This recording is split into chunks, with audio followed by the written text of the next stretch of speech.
नमस्कार दोस्तों, मैं सूरज लाल संत कबीर विद्यापीठ के इस ऑफिशियल यूट्यूब चैनल पर आप सभी समस्त छात्र एवं छात्राओं का हार्दिक स्वागत करता हूं। आइए हम लोग डेली करंट न्यूज़ के संदर्भ में आज हम लोग कुछ जैव विविधता बायोडायवर्सिटी से संबंधित प्रमुख न्यूज़ है जो कि आपके पीटी मेंस के लिए बहुत ही बेहद इम्पोर्टेंट है। आइए चर्चा करते हैं। टॉपिक है कि भारत के लिए वन्य जीव संरक्षण का क्या महत्व है। जो वन्य जीव है, ठीक है, जो वनों में निवास करने वाले रहने वाले जीव हैं उनके लिए क्या महत्व है, इस संदर्भ में यह प्रमुख आर्टिकल है। आइए इस पे हम लोग चर्चा करते हैं कि इसमें क्या इंपॉर्टेंट होगा वन्य जीव संरक्षण के संदर्भ में।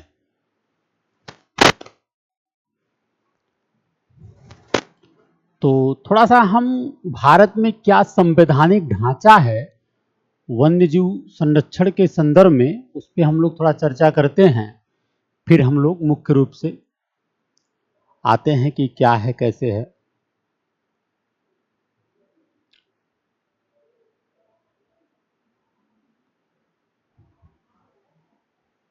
तो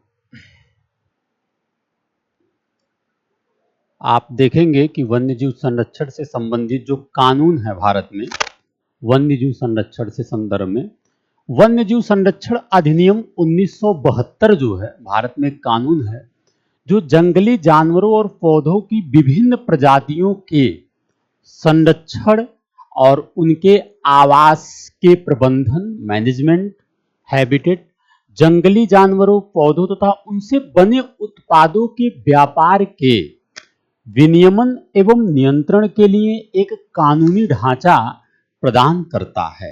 ये जो वन्य जीव संरक्षण अधिनियम 1972 है, इसकी क्या विशेषता है?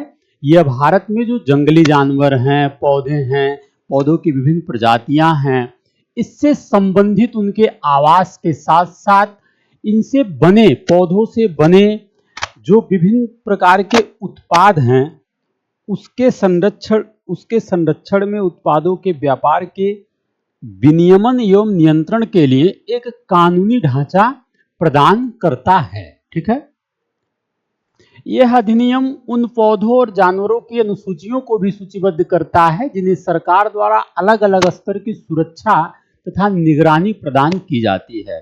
ठीक है, इसी के साथ आप ये भी जानते हैं कि जो विश्व स्तर पे वन्य जीव अधिनियम ने जो साइट्स हैं वन्य जीव और वनस्पतियों की लुप्त प्राय प्रजातियों के अंतर्राष्ट्रीय व्यापार पर जो एक कन्वेंशन है, इसके कार्य को भी भारत में इसके प्रवेश से सरल बना दिया गया है। ठीक है, ये भी इंपॉर्टेंट है। ठीक है, ये हो गया। अच्छा, उसके साथ साथ आप जानते हैं कि भारत में कुछ प्रमुख कानून 42वें संशोधन अधिनियम 1976 के तहत वन एवं वन्य जीवों एवं पक्षियों का संरक्षण राज्य सूची से समवर्ती सूची में स्थानांतरित कर दिया गया। जैसे आप जानते हैं संघ सूची, राज्य सूची, समवर्ती सूची। समवर्ती सूची में क्या होता है ना कि दोनों, चाहे केंद्र सरकार, राज्य सरकार, दोनों को कार्य करने का अधिकार होता है। तो इस प्रकार आप जानते हैं संविधान के अनुच्छेद 51 एजी में कहा गया है कि वनों और वन्य जीवों सहित प्राकृतिक जो संरक्षण की बात किया गया है। ठीक है, तो ये भी इंपॉर्टेंट है। अब हम बात करते हैं जो प्रमुख आर्टिकल है हम लोगों का वन्य जीव से संबंधित, वो क्या है, इस पे हम लोग चर्चा करते हैं। ठीक है, प्रमुख आर्टिकल जो है उस पे हम लोग बात करते हैं कि भारत में वन्य जीव का संरक्षण में क्या समस्याएं आ रही है। ठीक है, क्या दिक्कतें हैं। तो यही है मुख्य आर्टिकल, ये है कि भारत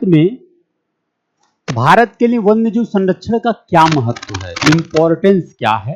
देखिए, जैव विविधता संरक्षण और पारिस्थितिकी तंत्र स्थिरता यानी कि बायोडायवर्सिटी को एक बेहतर बनाने के लिए एवं इकोलॉजिकल सिस्टम जो है, जो इकोलॉजी है, ठीक है, पारिस्थितिकी तंत्र है, जो इकोसिस्टम है, उसको बेहतर करने के लिए, ठीक है, विश्व के लगभग 17 महाजैव विविधता वाले देशों में से एक भारत में भी वैश्विक भूमि क्षेत्र के मात्र 2.4% भाग में विश्व की ज्ञात जैव विविधता का लगभग 8% यहाँ पे उपस्थित है।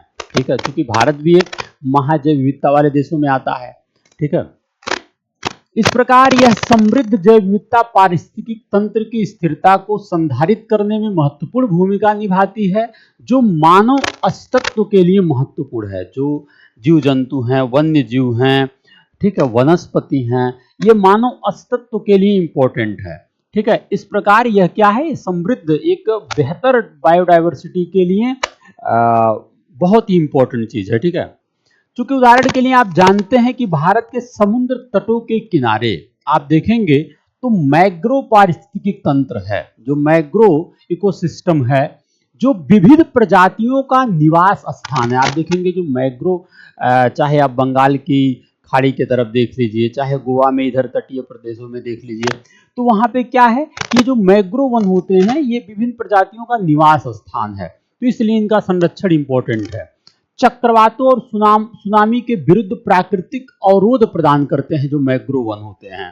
ठीक है, क्योंकि अभी हाल ही में एक सर्वेक्षण के द्वारा बताया गया, भारतीय प्राणी सर्वेक्षण द्वारा एक अध्ययन में बताया गया कि सुंदरबन में मैग्रो ने वर्ष 2020 में चक्रवात अम्फान के प्रभाव को भी कम किया है, जिससे लाखों लोगों की जो जीव जंतु हैं तमाम सारे, ठीक है, मानव के लिए भी इंपॉर्टेंट है।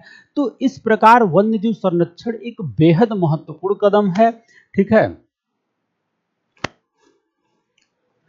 इसके साथ साथ आप देखेंगे कि एक संवहनीय पर्यटन के माध्यम से आर्थिक लाभ, जैसे आप जानते हैं कि वन्य जीव संरक्षण एक इको टूरिज्म के माध्यम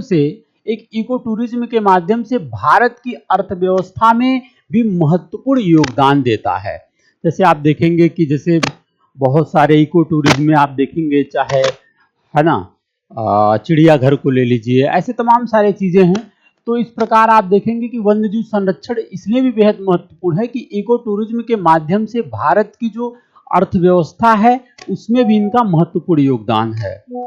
ठीक है, उसमें भी जो है महत्वपूर्ण योगदान है। ठीक है, भारत में वन्यजीव पर्यटन की मांग वर्ष 2034 तक लगभग इतना % था। ठीक है, तो बढ़ने का अनुमान है। ठीक है, तो ये इंपॉर्टेंस है। इसके साथ साथ आप देखेंगे कि जलवायु से संबंधित यदि बात किया जाए, ठीक है, तो बात करेंगे जलवायु परिवर्तन समन और अनुकूलन, यानी कि जलवायु परिवर्तन से निपटने के भारत के प्रयासों में वन्यजीव संरक्षण एक महत्वपूर्ण भूमिका निभाता है। ठीक है, स्वस्थ पारिस्थितिक तंत्र चरम मौसम की घटनाओं के विरुद्ध प्राकृतिक अवरोधक के रूप में कार्य करते हैं तथा कार्बन अवशोषण में भी सहायक हैं ये। ठीक है, वही वन्यजीव वनस्पति वगैरह भी हैं इसमें। ठीक है, तो ये हो गया। चूंकि आप जानते हैं उदाहरण के लिए यदि आप बात किया जाए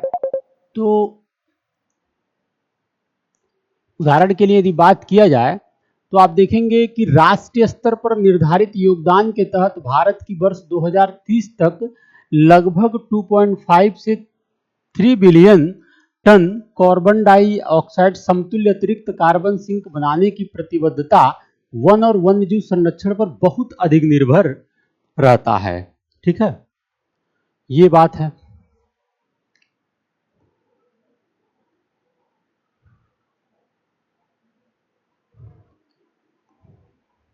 अच्छा, एक बात ये भी है कि भारत के वन्यजीव संरक्षण प्रयासों में कौन से ऐसे कारक हैं कि जो कि बाधा उत्पन्न करते हैं।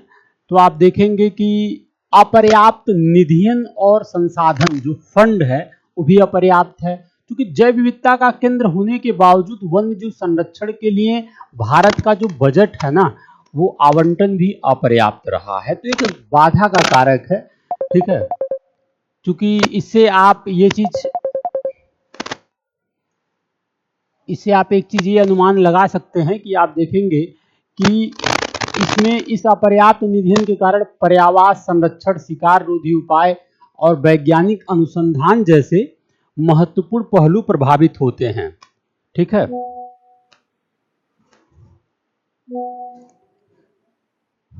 ये हो गया।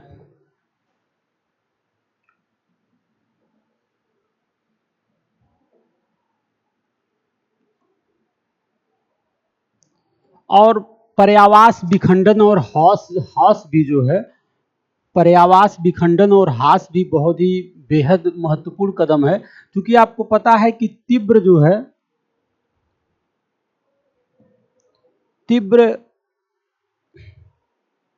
तीव्र औद्योगिकरण और आधारिक संरचना के कारण जो है, आप देखेंगे कि तमाम सारे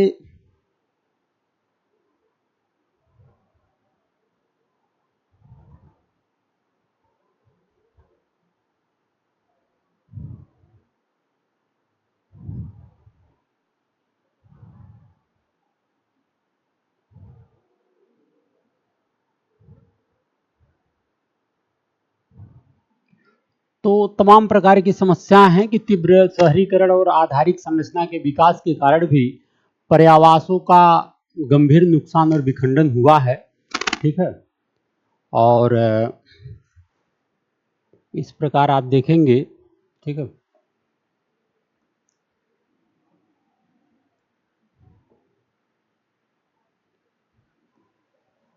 जलवायु परिवर्तन भारत के वन्य जीवन के लिए एक बड़ा खतरा बन गया है, फिर भी संरक्षण कार्य नीतियां आप इस प्रकार देखेंगे कि बहुत बड़ी इशू है।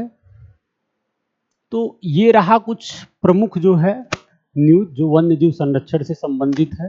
ठीक है, जय हिंद।